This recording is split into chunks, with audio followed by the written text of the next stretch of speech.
Hello students, வணக்கம். Welcome to பிரதர்மெண்ட் IAS academy. நான் சங்கர். ஸோ இந்த நோ யுவர் பேசிக் சீரியஸில் யூபிஎஸ்சி ப்ரிலிம்ஸ் 2026 எழுத போகிறவங்களுக்கு உங்களுடைய பேசிக்ஸை ஸ்ட்ராங்காக வச்சுக்கணும் அப்படின்றதுக்காக நம்ம கான்செப்ட் கிளாரிட்டி சீரீஸ் அப்படின்றத ஸ்டார்ட் பண்ணியிருக்கோம். அதுதான் நம்மளுடைய know your basic series. So இன்றைக்கி நம்ம பார்க்க போகிறது என்னென்னா காமரூபா, உத்கலா, வங்கா, கலிங்கா, ஸ்வர்ணதீபா, மாபார். என்ன சார் ஏதோ என்னென்னவோ சொல்கிறீங்க, ஒன்றுமே புரியல சார் அப்படின்னா, ஹிஸ்ட்ரியில் முக்கியமாக ஆர்ட்ஸ் அண்ட் கல்ச்சரில் இந்த ஏரியாவில் அதிகமாக கொஷின் வர்றது உண்டு. பொதுவாக ஒரு இடத்த கொடுத்துட்டு அந்த இடத்துடைய பழமையான பேர் என்ன, பழைய பேர் என்ன, ஓகே அப்படின்னு கேட்குறது வழக்கம். ஃபார் எக்ஸாம்பிள், இன்றைக்கி நம்ம தாமிரபரணின்னு சொல்கிறோம் இல்லையா, நதி தாமிரபரணி. இந்த தாமிரபரணி நதிக்கு என்ன பேர் தெரியுமா ஒரிஜினலாக? தாமிரபரணின்னு ஒரு நாடு இருந்தது, என்னன்னு தெரியுமா யாருக்குன்னா? ஆன்சர் பண்ணுங்க பார்க்கலாம். தாமிரபரணின்னு ஒரு நாடு இருந்தது. சார் நாங்கள் தாமிரபரணி நதியை தானே நினச்சோம். ஆமாம் இல்லை, தாமிரபரணி அப்படின்றது இலங்கையோடைய பேர், ஸ்ரீலங்காவுடைய பேர். பாயிண்ட் புரியுதா? அதை தமிழில் பொருணை அப்படின்னு சொல்லுவாங்க. இந்த மாதிரி ஹிஸ்ட்ரியில் முக்கியமாக ஆர்ட்ஸ் அண்ட் கல்ச்சரில் நிறைய இந்த மாதிரி இடத்த கொடுத்துட்டு இந்த இடத்தோடைய மீனிங் என்ன அப்படின்னு கேட்பான். அப்போது ட்ரெடிஷ்னலி நீங்கள் எடுத்துக்கிட்டிங்கன்னா இந்த காமரூபா அப்படின்றது அசாம் ரீஜனை குறிக்குது. ஹர்ஷாவுடைய பீரியடில் காமரூபா அப்படின்றது அசாமை குறிக்குது. சரி, இந்த காமரூபாவை ரூல் பண்ண டைனஸ்டி எதனா ஒரு வர்மன் டைனஸ்டி அப்படின்னு சொல்லிட்டு சொல்கிறாங்க.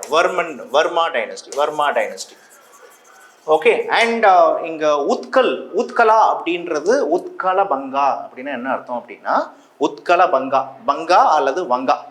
உத்கல் அப்படின்னா நார்த் ஒடிஷா, வங்கம் அப்படின்றது இன்னைக்கு இருக்கக்கூடிய பெங்காலை குறிக்குது. ஓகே, நேஷனல் ஆந்தம்ல பாடுறீங்கல்ல, உத்கல திராவிட உத்கல பங்கா தான் வங்கானா இன்னைக்கு இருக்கக்கூடிய பெங்கால். கலிங்கம், நிறைய பேருக்கு சார் ஒடிஷானா கலிங்கம் தானேன்னா, கலிங்காவை சொல்லப்போனால் ஒடிஷாவை கலிங்கான்னு சொல்கிறாங்க. ஆனால் கலிங்கம் அப்படின்றது சவுத் ஒடிஷாவை தான் குறிக்குது. ஓகே, நார்த் ஒடிஷாவை விட சவுத் ஒடிஷாவை தான் கலிங்கம் அப்படின்றது குறிச்சது. ஸோ இன்னைக்கு பொதுவாக ஒடிஷானாலே கலிங்கம் அல்லது உத்கல் அப்படின்னு யூஸ் பண்ணுறாங்க. அண்ட் ஸ்வர்ணத்வீபா, ஐலண்ட் ஆஃப் கோல்டு அப்படின்றது என்ன அப்படின்னா, பொதுவாகவே சோழர்கள் அவங்களுடைய ரெஃபரன்ஸில் இந்த ஸ்ரீவிஜயம் கிங்டம் அப்படின்னு ஒரு கிங்டமை ரெஃபர் பண்ணுறாங்க. அந்த ஸ்ரீவிஜயம் முக்கியமாக இது இன்னைக்கு இருக்கக்கூடிய மலேசியா, சிங்கப்பூர், இந்தோனேஷியா. இந்த இந்தோனேஷியாவில் தீபம் அப்படின்னா ஐலண்டுன்னு அர்த்தம். அப்போ ஸ்வர்ண தீபம் அப்படின்றது ஐலண்ட் ஆஃப் கோல்டு. ஏன் ஐலண்ட் ஆஃப் கோல்டுன்னு சொல்கிறாங்கன்னா, உலகத்திலேயே சொல்லப்போனால் இந்தியாவை விட ஸ்பைசஸ் அதிகமாக, முக்கியமாக பெப்பர் அதிகமாக விளையிற நாடு என்னன்னா இந்தோனேஷியா தான். ஏன்னா Indonesia was called spice island of the world. அப்போது பெப்பர் உலகத்தில் இருக்கக்கூடிய எல்லாருமே, முக்கியமாக இந்த யூரோப்பியன்ஸ்லாம் எங்கே வந்துடுவாங்க, தங்கத்தை கொடுத்து என்ன பண்ணுவான், பெப்பர் வாங்கிட்டு போவானா. அப்போது ஸ்வர்ண த்வீபா, அப்போ ரொம்ப செழிப்பாக இருந்தது இந்தோனேஷியா. அப்போ இந்த மாதிரிலாம் உங்ககிட்ட கொஷின்ஸ் கேட்பாங்க. டைரக்டாக கேட்கறதுக்கு பதில் அசாமை ரூல் பண்ண ராஜா யாருன்னு கேட்கறதுக்கு பதில், ஓகே, காமரூபாவுடைய ரூலர் யாரு, ஏன்ஷியன் டைம் பீரியடில் கலிங்காவுடைய ரூலர் யாரு, ஏன்ஷியன் டைம் பீரியடில் ஓகே சோலாஸ் பீரியடில் ஸ்வர்ணதீபாவை யார் ரூல் பண்ணா, இந்த மாதிரியும் கேள்விகள் கேட்கலாம். அண்ட் முக்கியமாக யாருன்னா சொல்லுங்கள், இந்த மாபார் அப்படின்னு ஒன்று இருக்குல்ல, வாட் இஸ் இஸ் மாபார், இது எந்த இடமா இருக்கும் தெரியும்? நீங்கள் கண்டிப்பாக மொக்க வாங்குவீங்கன்னு.